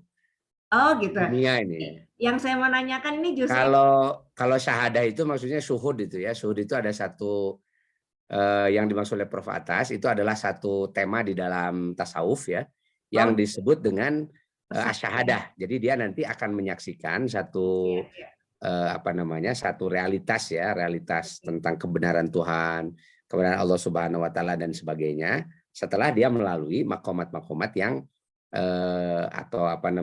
amalia-amalia yang dia lakukan gitu. Nah, cuma nanti syuhud itu, syuhudnya itu syahadahnya itu, nah itu nanti didefinisikannya kan secara proporsional gitu ya, bukan menyaksikan secara kasat mata. Ya baik. Saya hanya sedikit berhikmah saja Ustadz dengan pemahaman persaksian itu ya, yang dimaksudkan adalah ketika ada doa kita ya, Rabbi la ilaha illa anta gitu kan, itu ya, mengenai doa tentang kita mengingatkan kita ya, maksudnya untuk kembali tentang persaksian kita kepada Allah ketika kita masih dalam ruh-ruh itu ya Ustadz ya. Artinya bagaimana kemudian kita bisa memahaminya dengan kehidupan kita nih hari ini sedang kita jalanin mengenai persaksian-persaksian itu. Apakah dengan demikian kita artinya dalam persaksian itu kita mampu untuk menjalani kehidupan yang sedang saat ini kita laksanakan, kita jalani, sehingga memaknai adanya konsep menjadi manusia yang baik. Menjadi manusia yang baik itu kan tadi saya sampaikan harus adil kita kan, adil kepada diri kita, adil kepada lingkungan, ya, pada makhluk lain maksudnya selain itu, dan terutama adalah adil kepada Allah Subhanahu wa taala yang telah menciptakan kita. Jadi yang saya mau mencoba Ustadz memberikan pemahaman kepada saya bahwa bagaimana ini hubungannya antara tadi persaksian ruh-ruh itu ya, ketika waktu itu bersaksi di hadapan Allah bahwa bala syahidna. Jadi kita sedang menjalani proses apa ini sebenarnya Ustadz ketika hari ini qadarullah semua terjadi carut marut semuanya hari ini kita hadapin. Terus tugas kita seperti apa jadi ke depannya gitu, bila dihubungkan ini dengan eksistensi daripada akhir daripada hamba itu menjadi manusia baik menurut pandangan Ustadz Tiar. Demikian ya, itu. baik. Semoga bisa menjadi pencerahan bagi Baik, terima kasih Bu ya. Kalau tadi saya disebut alam syahadah dan alam gaib itu adalah alam dunia ya yang nyata dengan alam yang gaib gitu. Itu maksud saya tadi ya. Tapi kalau yang Ibu tanyakan soal syahadah tadi, alam syahadah ya, maksudnya alam, bukan alam sih sebenarnya, tapi satu makomat ya, makomat syahadah di dalam amaliyah kita sehari-hari, amaliyah ibadah kita. Nah, saya ingin mencoba menjelaskan begini Bu. Dalam Al-Quran itu dijelaskan begini, wa idza akhadha rabbuka min bani adama min zuhurihim wa ashhadahum ala anfusihim alastu bi rabbikum qalu bala syahidna. Nah, ketika manusia hendak diciptakan oleh Allah, Allah itu mengumpulkan itu roh-roh itu ya, dan tanya, apakah aku adalah Tuhan kalian? Nah, mereka menjawab bala syahidna. Tapi kata Allah disebutkan setelah manusia ditiupkan ruh itu ke dunia, ke dalam tubuh manusia, lalu manusia lahir ke dunia, mereka menjadi ghafilun, ya, semuanya itu menjadi lalai. Jadi artinya udah lupa lagi tuh dengan persaksian pada Allah. Nah, makanya orang yang dia akan kembali lagi pada Allah, ya bertobat, itu masuk Islam, itu dia harus bersyahadat. Ya, bersyahadat itu asyhadu alla ilaha illallah wa asyhadu anna rasulullah. Nah, itu syahadat yang yang dilakukan itu sifatnya adalah verbal, lisan, ya. Dia bersaksi bahwa tidak ada Tuhan selain Allah, bahwa Muhammad adalah utusan Allah Subhanahu wa taala. Nah, tapi yang namanya persaksian verbal ini itu tidak cukup sampai kepada persaksian verbal, harus juga sampai kepada persaksian batin kita, sama seperti pada masa pada masa alam azali tadi itu. Nah, maka manusia harus melakukan berbagai amaliyah, aktivitas yang akan mengembalikan ruh ini mengakui Allah sebagai Tuhannya, gitu. Nah, itulah yang disebut dengan syuhud dalam dalam makom satu makom ibadah kita lah, kan, gitu ya. Nah, itu namanya syuhud. Kita ini menyaksikan kembali, mengakui kembali keberadaan Allah Subhanahu wa taala sebagai Tuhan kita, dan itu adalah makom musyahadah, ini makom tertinggi di dalam dalam amaliyah ibadah kita ini. Itu sebab kita mula-mula mengakui Allah, kemudian kita mengakui Allah kembali. Nah, cuma musyahadah dalam kehidupan kita di alam dunia ini itu tentu saja bukan musyahadah dalam pengertian yang fisik, bukan melihat Allah dengan mata kepala, itu bukan gitu, tetapi roh kita, batin kita, jiwa kita, nafs kita, hati kita itu betul-betul memiliki keyakinan sampai pada level yang tidak ada keraguan sedikit pun tentang realitas Allah Subhanahu wa taala dan segala kemahaannya kita akui. Sehingga yang lahir apa? Ketundukan mutlak kita pada Allah Subhanahu wa taala, sampai kita ini gak ada sama sekali keinginan untuk bermaksiat pada Allah Subhanahu wa taala.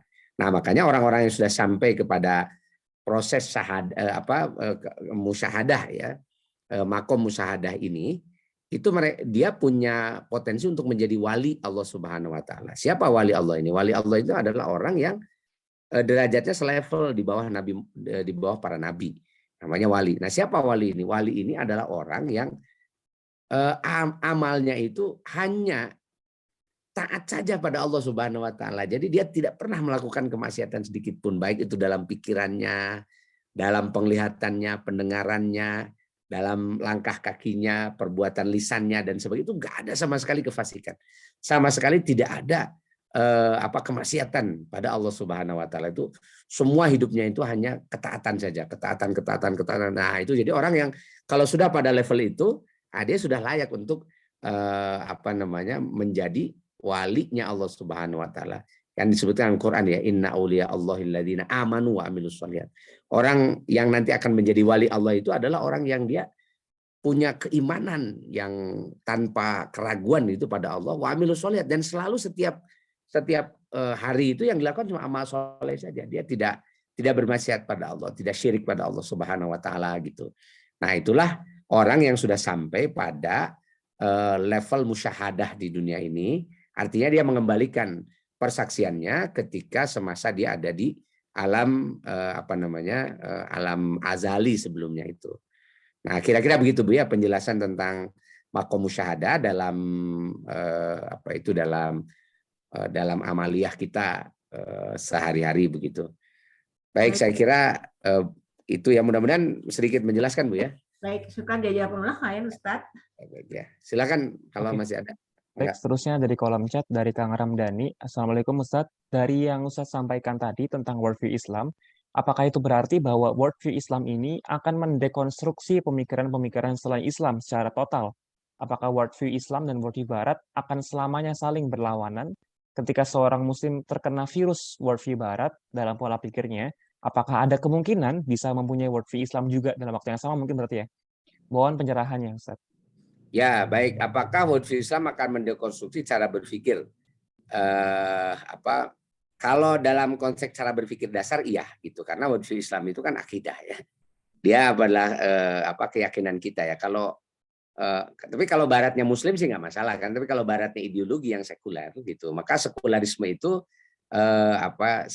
itu pasti akan bertentangan secara diametral dalam pandangan worldview dengan Islam. Tapi nanti kalau dalam level yang lebih praktis ya dan teknis, mungkin banyak kesamaannya. Misalnya gini, nanti dalam ilmu pengetahuan Barat misalnya ya, ilmu pengetahuan Barat nih yang dasarnya sekuler itu kan mungkin dia menerima ada realitas yang terindra. Kita pun sama menerima ada realitas yang terindra. Nah, maka dalam perkara-perkara yang terindra mungkin akan ada kesamaan. Cuma nanti yang terindra ini diletakkan dalam realitas kehidupan itu mungkin cara meletakkannya bisa berbeda gitu karena cara pandang kita terhadap realitasnya bisa berbeda dan memang itu nanti akan banyak mengubah ya cara berpikir kita tentang ilmu pengetahuan gitu dan itu akan mengembalikan ilmu pengetahuan kepada pangkuan Islam yang semestinya karena memang kita yakin bahwa hanya dengan cara pandang Islamlah realitas yang sesungguhnya bisa dijelaskan. Karena kalau kita meminjam cara pandang orang-orang sekuler itu realitas itu menjadi reduktif gitu ya. Jadi kalau manusia ya cuma dianggap seonggok daging aja itu kan reduktif itu. Kehidupan dunia hanya dilihat ini tempat eksploitasi aja itu kan reduktif. Kehidupan apa misalnya ya, macam-macam kehidupan itu direduksi semua kan gitu. Nah, karena reduksi-reduksi terhadap kehidupan itu akhirnya menimbulkan pengetahuan yang juga reduktif dalam berbagai aspek gitu. Jadi karena pengetahuan yang reduktif itu akhirnya menimbulkan hidup juga yang pincang gitu. Karena kan ya mereduksi itu kan menghilangkan salah satu. Misalnya kalau kaki direduksi kan pincang itu ya. Dia buntung kakinya itu. Tangan direduksi ya buntung kan, kepala direduksi mati kan gitu ya. Nah, itu kan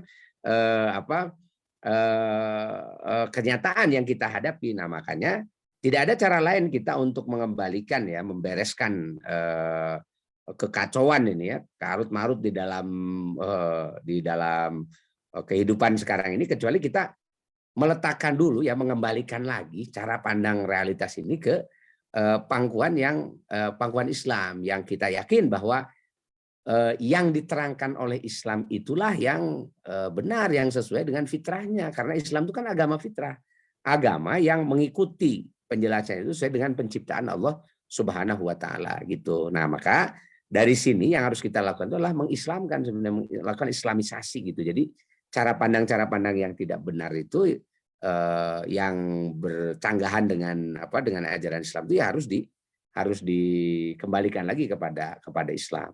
Lalu bagaimana ini kan nggak universal.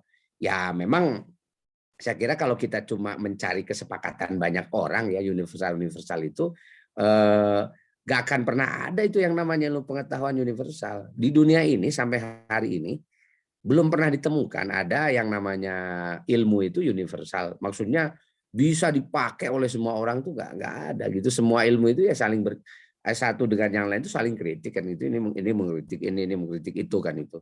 Barat misalnya liberalisme, yang liberal kan dikritik sama yang komunis juga dikritik lagi terus saja begitu. Saling kritik, artinya di mana letak universalisme itu nggak ada. Yang namanya ilmu pengetahuan itu adalah berusaha untuk menjelaskan realitas sesuai dengan apa adanya kan gitu.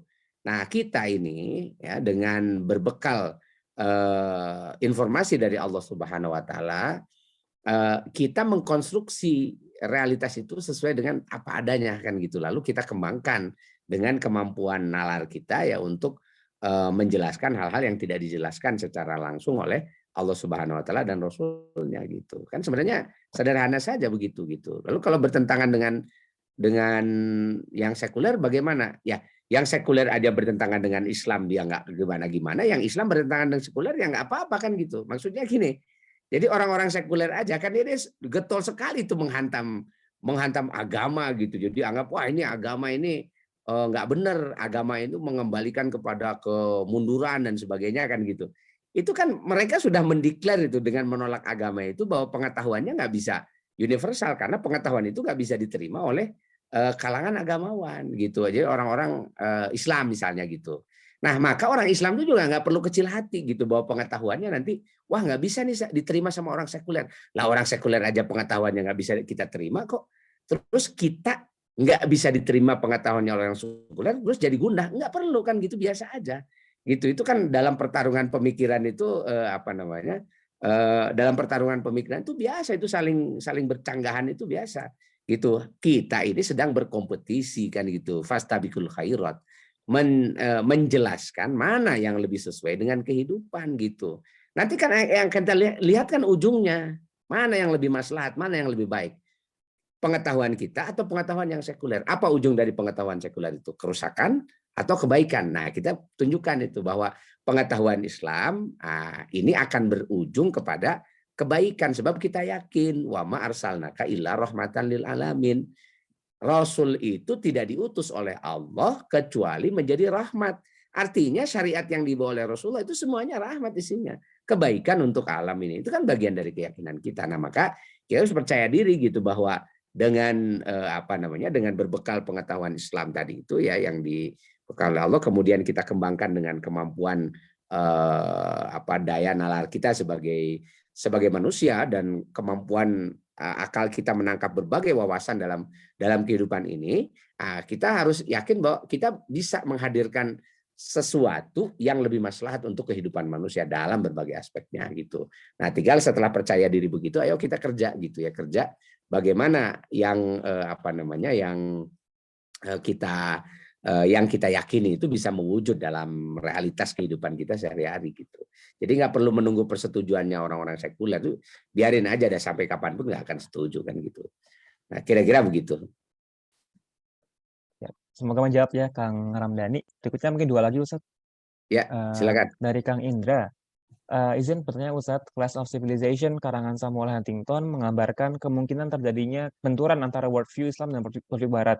Terkesan malah seperti provokasi terjadinya clash. Apakah mungkin kedua worldview ini berjalan seiring satu sama lain, mungkin agak sama ya, atau saling menghormati gitu ya? Bekerja sama begitu ya? Oh ya. Jadi gini lah, kalau soal dalam kehidupan sosial bisa aja, karena kan kalau dalam kehidupan sosial kan Allah juga tidak menyarankan kita tiap hari perang, itu kan nggak ada sarannya begitu. Jadi kalau dalam kehidupan sosial kan Allah mengatakan bahwa la yanhakumullahu 'anil ladzina lam yuqatilukum fid dini wa lam yukhrijukum min diyarikum an tabarruhum wa tuqsitu ilaihim. Allah tidak melarang kamu ketemu dengan orang yang berbeda ini ya, berbeda agama nih, berbeda keyakinan, berbeda ideologi, tidak melarang untuk untuk tabarruhum, berbuat baik pada mereka, wa tuqsitu ilaihim, dan memperlakukan mereka secara adil gitu. Nah, syaratnya apa? Mereka ini tidak memerangi kita. Jadi tidak dalam keadaan perang. Kalau keadaan perang lain ceritanya. Kemudian yang kedua, tidak menindas, walam yukhrijukum min diyarikum. Jadi nggak ngusir kita dari kampung kita sendiri, hak kita tidak diambil gitu. Nah, jadi dalam situasi yang begitu ya perlakukan saja orang-orang yang berbeda ideologi itu seperti kita memperlakukan manusia pada umumnya kan gitu ya. Jadi nggak perlu juga gara-gara beda ideologi kemudian tiap hari kita perang, berantem, pukul-pukulan, itu kan bukan bukan bagian dari ajaran Islam gitu. Nah, soal pertarungan pemikiran gitu kan namanya juga pikiran bertarung, itu tidak akan menimbulkan hal yang negatif dalam kehidupan sebetulnya kan gitu ya. Ketika saya menyerang pemikiran sekuler misalnya, apakah orang-orang sekuler itu tiba-tiba pada mati semua kan gitu ya? Kan enggak, biasa aja. Nah, ya mereka ya hidup normal aja. Kita juga diserang oleh orang-orang kafir, orang sekuler itu tiap hari mungkin gitu. Ini omongan kayak gini nih fundamentalis, ini intoleran, ini dianggap sebagai sebagai pemikiran yang akan membawa pada kemunduran dan sebagainya. Itu kan tiap hari diomongi gitu ya. Tiap hari kita baca di jurnal modelnya kayak gitu. Jadi pokoknya yang anti barat itu pasti dia intoleran gitu, anti barat itu pasti dia teroris gitu. Kayak gitu kan itu setiap hari diomongin itu di media, di jurnal, di mana-mana kan gitu.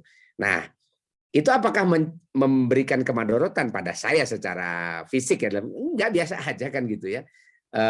Saya nyerang atau kita nyerang mereka nyerang kita.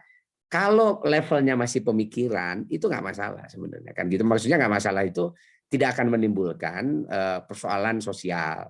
Maksudnya tidak akan menimbulkan kezaliman, kemudian tidak akan menimbulkan kemiskinan, kematian, kemadorotan tuh enggak gitu. Nah, makanya kalau soal soal pertarungan dalam pemikiran ya nggak masalah, silahkan aja kan gitu. Itu dilakukan aja, mau tiap hari juga nggak apa-apa. Apakah ini bisa berjalan beriringan saja? Biarin aja yang sekuler jalan, yang Islam jalan, nggak bisa. Kita ini diberi kewajiban oleh Allah Subhanahu Wa Taala untuk melakukan amar ma'ruf nahi munkar. Itu jadi wal takum minkum ummatun yad'una ilal khair wa ya'muruna bil ma'ruf wa yanhauna 'anil munkar. Dan Allah juga menyebut kuntum khairu ummatin ukhrijat linnas ta'muruna bil ma'ruf wa tanhauna 'anil munkar. Jadi tugas kita sebagai orang muslim itu nggak boleh diam gitu. Kalau orang muslim diam itu siapa yang mau membenarkan orang-orang yang keliru kan gitu. Nah, tugas kita sebagai seorang muslim itu adalah amar ma'ruf, menegakkan apa yang ma'ruf, dan nahi munkar, mencegah terjadinya kemunkaran. Nah, salah satunya kan adalah dalam dunia pemikiran ini, karena sumber daripada kemunkaran-kemunkaran itu adalah kekacauan pemikiran, confuse of knowledge kan gitu ya. Jadi kebingungan dan kekacauan dalam pemikiran inilah yang harus kita luruskan. Nah, makanya saya kira bukan sesuatu yang bukan suatu sikap muslim yang terpuji, yang baik ya, kita membiarkan kekeliruan di dalam pemikiran-pemikiran itu. Ya harus kita luruskan kan gitu. Kita harus kembalikan itu kepada kepada jalur pemikiran Islam yang benar. Soal mereka mau nerima atau enggak itu bukan kewajiban kita. Kewajiban kita itu wa ma alaina illal balag. Kewajiban kita itu menyampaikan saja. Kalau salah ya sebut salah gitu. Kalau itu keliru sebut keliru, tunjukkan kelirunya ada di mana. Kita tunjukkan bahwa yang kita klaim sebagai benar itu lebih baik dalam kehidupan kita. Itu kita harus tunjukkan itu ya dalam dalam pemikiran kita itu. Nah, jadi kira-kira begitu ya. Baik. Ya. Baik, terima kasih Ustadz. Ini ada yang juga yang melalui DM. Ustadz, bagaimana cara kita mengukur bahwa worldview yang kita gunakan ini sudah termasuk Islamic worldview atau masih terpengaruh dengan pemahaman di luar Quran dan Sunnah? Ya, ukurannya itu adalah kesesuaian ya dengan pernyataan-pernyataan yang muhkamat. Yang muhkamat itu yang tidak memerlukan takwil, yang jelas, yang sharih dalam Quran. Dan nanti hadis-hadis Nabi yang sahih gitu ya. Nah, jadi kalau ada, terutama dalam Quran ini, jadi dalam Quran itu kan ada pernyataan-pernyataan yang muhkamat. Contoh misalnya ada la ilaha illallah, tidak ada ilah selain Allah. Berarti Allah itu Tuhan yang satu, qul huwallahu ahad. Itu kan sharih itu, nggak perlu takwil-takwil lagi itu. Ya Allah satu gitu. Jadi Tuhan itu satu. Nah, kalau seandainya pemikiran kita sudah cocok dengan pernyataan yang sharih dari Quran itu, berarti oke, kita ini sudah sesuai dengan worldview Islam. Kemudian yang sharih lain apalagi Muhammad dan Rasulullah kan itu, ma Muhammadun illa Rasul. Muhammad itu bukan lain kecuali Rasul.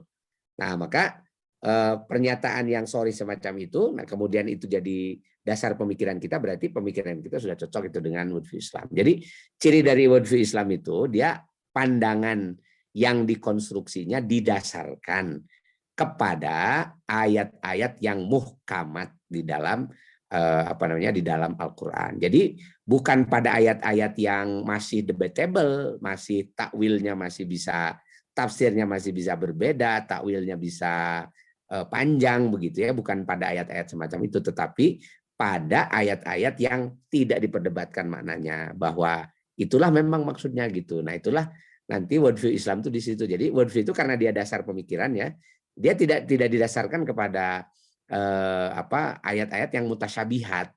Kan ayat itu ada dua nanti, ada ayat mutasyabihat, ada ayat muhkamat. Muhkamat itu jelas itu, hunna umul kitab, ini adalah pokok daripada Alkitab. Nah, maka pemikiran Islam yang dasar itu harus dibangun di atas konstruksi muhkamat ini gitu. Jadi kalau ada misalnya ini ayat yang diperdebatkan maknanya begini-begini, contohnya misalnya tentang Allah di atas arsy. Apa sih maksud Allah di atas arsy itu? Apakah secara secara tempat itu Allah itu menempati arsy, atau dia ditakwil bahwa Allah itu berkuasa atas manusia, atau bagaimana kan gitu?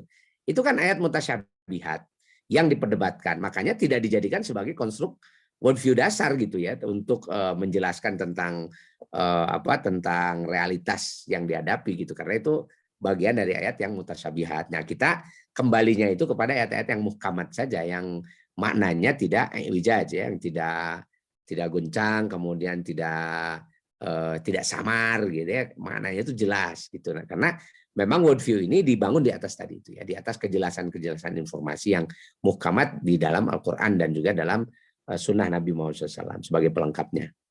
Nah, saya kira begitu. Baik, terima kasih. Masih ada ini? Yang masuk sudah habis sih. Mungkin dari teman-teman ada yang Oh masih ya, mau ada pertanyaan? sudah habis ya, alhamdulillah. Ya. Sudah 9:30 ini. Iya. Baik, ya. Oke, mungkin jika Ustadz merasa cukup, ini aja Ustadz, mohon memberikan closing statement Ustadz di akhir perkuliahan ini. Kira-kira apa sih yang pesan yang bisa kami dapatkan untuk kami semua gitu Ustadz? Baik, ini karena memang ke depan akan ada kuliah worldview Islam secara lebih rinci gitu ya. Ini hanya pengantar saja. Saya hanya memberikan semacam penekanan saja bahwa worldview itu penting sekali untuk mengkonstruksi pemikiran.